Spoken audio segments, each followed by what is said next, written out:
बिस्मिल्लाहिर्रहमानिर्रहीम अस्सलामुअलैकुम। Chapter number 19 का क्वेश्चन नंबर 10।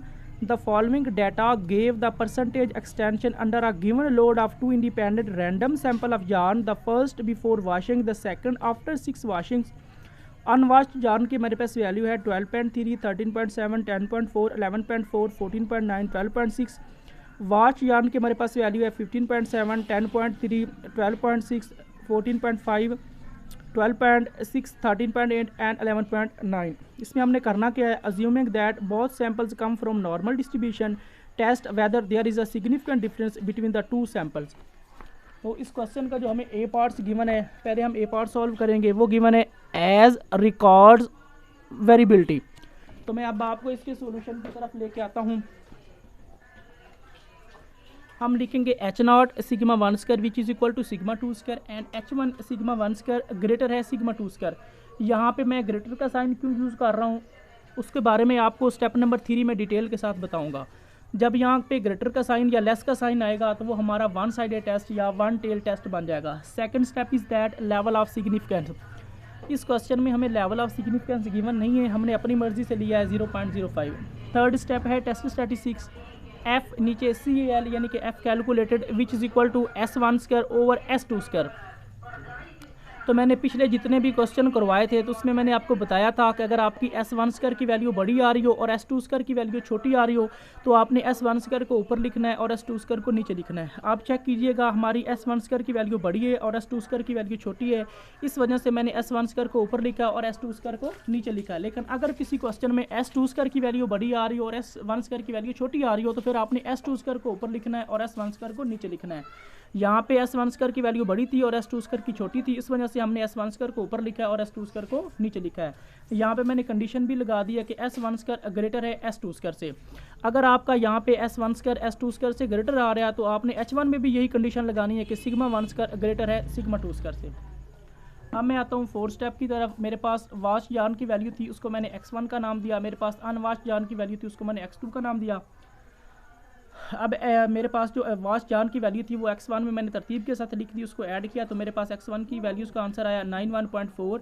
अब मुझे चाहिए X1 स्क्वायर। X1 स्क्वायर का मतलब है कि X1 की हर वैल्यू का स्क्वायर लेना है, फर्स्ट का, सेकंड का, थर्ड का, 4 का, 5 का, 6 का और 7 का। मैंने इन तमाम वैल्यूज़ को ऐड किया तो मेरे पास आंसर आया 1212.40।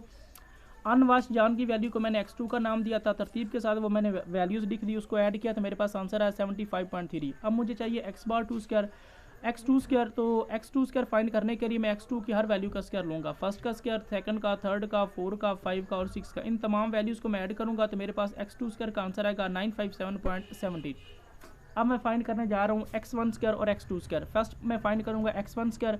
X1 स्क्वायर बराबर होता है 1/n1 - 1 इंटू समेशन X1 का स्क्वायर माइनस समेशन X1 के ऊपर स्क्वायर और नीचे n1। अब 1/n1 की जगह n1 की वैल्यू, तो मैंने n1 और n2 के बारे में आपको नहीं बताया था। x1 की वैल्यूज़ को अगर आप काउंट करें तो जो वैल्यूज़ बनेगी वो आपका n1 होगा, यानी कि x1 की मेरे पास वैल्यू 7 है तो आपका n1 7 है। इसी तरह x2 की अगर आप वैल्यूज़ को काउंट करेंगे तो वो 6 बनेगी, इसलिए आपका जो n2 है वो 6 है।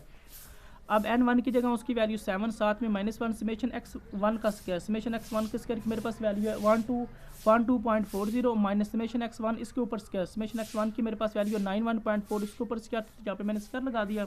उसके बाद n1 उसकी मेरे पास वैल्यू 7, 1/7 में से 1 बाकी 6, first value same minus same 91.4 का स्क्वायर लिया तो मेरे पास उसकी वैल्यू आई 9353.96, नीचे 7 सेम, 1/6 सेम, फर्स्ट वैल्यू भी सेम, माइनस भी सेम। इस वैल्यू को इस वैल्यू के ऊपर डिवाइड करें तो आंसर आएगा 1193.42। अब आपने इस वैल्यू में से इस वैल्यू को माइनस करना है तो आंसर आएगा 18.98। नीचे मेरे पास 6 है, 18.98 को 6 के ऊपर डिवाइड करेंगे तो आपके पास S1 स्क्वायर की वैल्यू आएगी 3.16। अब मैं फाइंड करने जा रहा हूँ S2 स्क्वायर। S2 स्क्वायर बराबर होता है 1/n2 - 1 समेशन x2 का स्क्वायर माइनस समेशन x का 2 इसके ऊपर उसका स्क्वायर नीचे n2। अब 1/n2 की जगह उसकी वैल्यू 6, साथ में -1 समेशन x2 का स्क्वायर, समेशन x2 स्क्वायर की मेरे पास वैल्यू है 957.17 माइनस समेशन x2 इसके ऊपर स्क्वायर, समेशन x2 की मेरे पास वैल्यू है 75.3 इसके ऊपर स्क्वायर, तो यहाँ पे मैंने स्क्वायर लगा दिया। नीचे मेरे पास n2 है, उसकी मेरे पास वैल्यू 6 है, 1/6 में से 1 बाकी 5, फर्स्ट वैल्यू सेम रहेगी तो आपने इस वैल्यू का स्क्वायर लेना तो आपके पास आंसर आएगा 5670.09। नीचे मेरे पास 6 है, 1/5 सेम, तो फर्स्ट वैल्यू भी सेम, इस वैल्यू को आपने इस वैल्यू के ऊपर डिवाइड करना है तो आंसर आएगा 945.02। इस वैल्यू में से इस वैल्यू को माइनस करेंगे तो आंसर आएगा 12.85। नीचे मेरे पास 5 है, आपने इस वैल्यू को इस वैल्यू के ऊपर डिवाइड करना है, तो S2 स्क्वायर का आंसर आएगा 2.57। अब मैं आपको लेके आता हूँ एफ कैलकुलेटर की तरफ, और इसमें इस फार्मूले में हमने वैल्यूज पुट करनी है।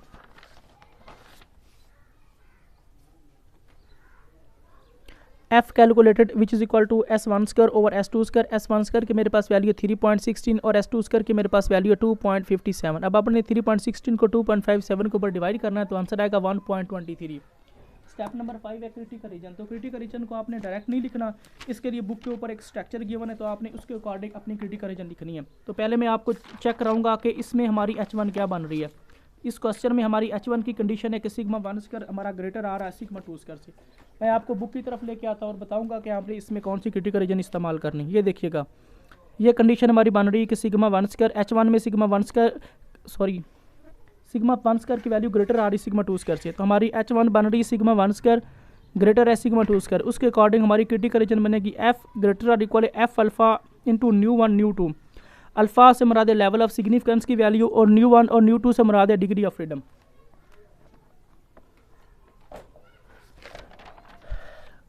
अब देखिएगा, मैंने उसकी क्रिटिकल रीजन लिख दी है एफ कैलकुलेटर ग्रेटर और equal F alpha into new 1 new 2। अब एफ कैलकुलेटर सेम, ग्रेटर और इक्वल का साइन भी सेम, एफ भी सेम। अल्फा की जगह उसकी वैल्यू जो मेरे पास है 0.05, साथ में न्यू 1 और न्यू 2 है, तो मैं न्यू 1 और न्यू 2 की वैल्यू फाइंड करूँगा। न्यू 1 से और न्यू 2 से मुराद होता है डिग्री ऑफ फ्रीडम। न्यू 1 बराबर होता है n1 माइनस 1 के। n1 की मेरे पास वैल्यू 7 है, साथ में -1, 7 में से 1 बाकी 6। न्यू 2 बराबर होता है n2 माइनस 1 के। n2 की मेरे पास वैल्यू 6 है, साथ में -1, 6 में से 1 बाकी 5। अब मैं न्यू 1 और न्यू 2 की वैल्यू पुट करूँगा। न्यू 1 की मेरे पास वैल्यू 6 है और न्यू 2 की मेरे पास वैल्यू 5 है। एफ कैलकुलेटेड उसकी मेरे पास वैल्यू 1.23।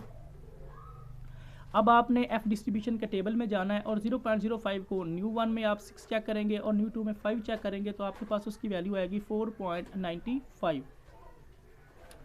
स्टेप नंबर जो 6 होता है वो होता है कंक्लूजन। जो कंक्लूजन होता है वो इस चीज़ के ऊपर डिपेंड करता है। अगर आपकी एफ कैलकुलेटर की वैल्यू बड़ी आ रही हो और साथ वाली ये वैल्यू छोटी आ रही हो, तो उसका मतलब होता है वो रिजेक्ट H0। लेकिन अगर एफ कैलकुलेटर की वैल्यू छोटी आ रही हो और साथ वाली वैल्यू बड़ी आ रही हो, तो उसका मतलब होता है वो एक्सेप्ट H0। अब हमारी एफ कैलकुलेटर की वैल्यू छोटी आ रही है और साथ वाली वैल्यू बड़ी आ रही है, तो उसका मतलब है वो accept H0। Conclusion, so we accept H0। हम H0 को एक्सेप्ट करते हैं। उसकी रीज़न क्या है? Because the value of F calculated, मेरे पास जो एफ कैलकुलेटेड की ये वैल्यू आई है is less then F alpha into new 1 new 2। वो F alpha into new 1 new 2 की इस वैल्यू से छोटी आई है, इस वजह से हम इसको एक्सेप्ट करते हैं। अब मैं आपको लेके आता हूँ इसके बी पार्ट की तरफ।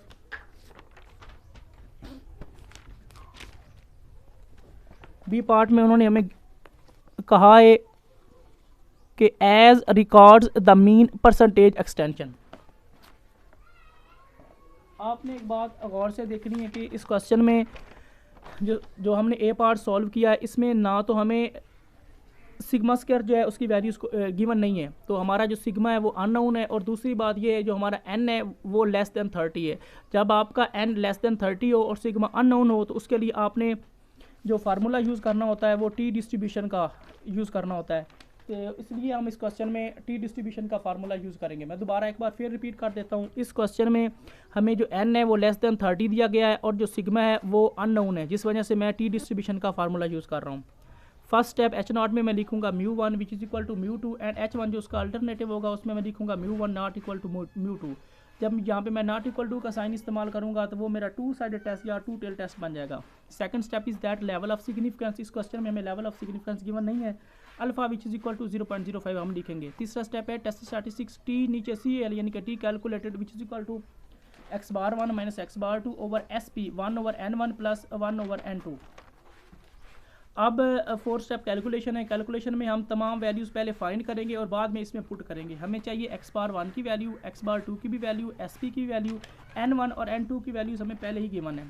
फर्स्ट हम फाइंड करने जा रहे हैं x⁻1। x⁻1 बराबर होता है समेशन x1 ओवर n1 के।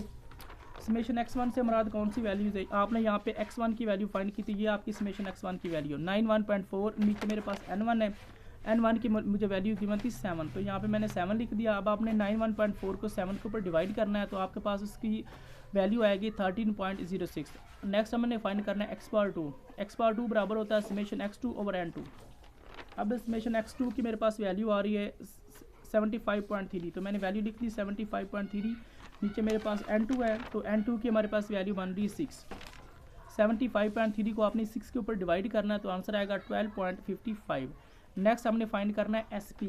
तो SP को फाइंड करने के लिए मैं फार्मूला यूज़ करूँगा S स्क्वायर P का और बाद में उसका स्क्वायर ख़त्म कर दूंगा, तो मेरे पास SP की वैल्यू बन जाएगी S square P which is equal to n1 minus 1 S1 square plus n2 minus 1 S2 square over n1 plus n2 minus 2। अब n1 की मेरे पास वैल्यू 7 है, साथ में माइनस 1 S1 स्क्वायर।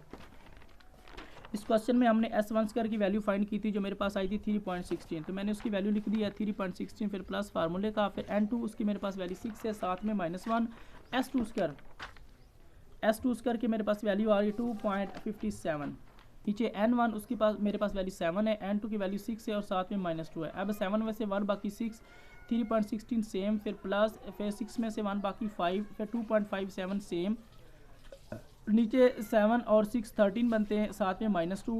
6 को आपने 3.16 से मल्टीप्लाई करना है तो आपके पास उसकी वैल्यू बन जाएगी 18.96 प्लस फार्मूले का। 5 को आपने 2.57 से मल्टीप्लाई करना है तो उसकी वैल्यू बनेगी 12.85। 13 में से अगर आप 2 को माइनस करें तो आंसर 11 आएगा। इन दोनों वैल्यू को आपने ऐड करना है तो आंसर आएगा 31.81। नीचे मेरे पास 11 है, आपने 31.81 को डिवाइड करना 11 के ऊपर, तो आपके पास S स्क्वायर P का आंसर आएगा 2.89।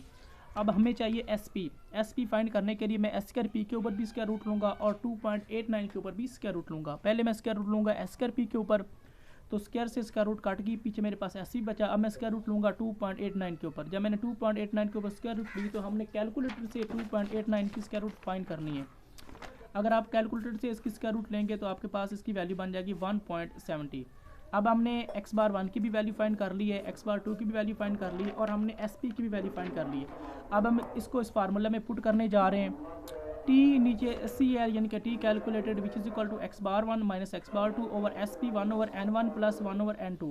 x बार 1 की मेरे पास वैल्यू है 13.06 माइनस x बार 2 की मेरे पास वैल्यू 12.55, SP की मेरे पास वैल्यू 1.70 और 1 ओवर n1 की मेरे पास वैल्यू 7 है, प्लस n2 की मेरे पास वैल्यू 6 है। अब इस वैल्यू में से आपने इस वैल्यू को माइनस करना है तो आपके पास इसकी वैल्यू बन जाएगी 0.51। 1.70 सेम रहेगा, 1 को 7 के ऊपर डिवाइड करें तो आपके पास वैल्यू आएगी 0.40, प्लस 1 को 6 के ऊपर डिवाइड करेंगे तो आपके पास से उसकी वैल्यू बन जाएगी 0.17। अब ऊपर वाली वैल्यू सेम रहेगी, 1.70 भी सेम रहेगा, इन दोनों को ऐड करेंगे तो आपके पास वैल्यू आएगी 0.31।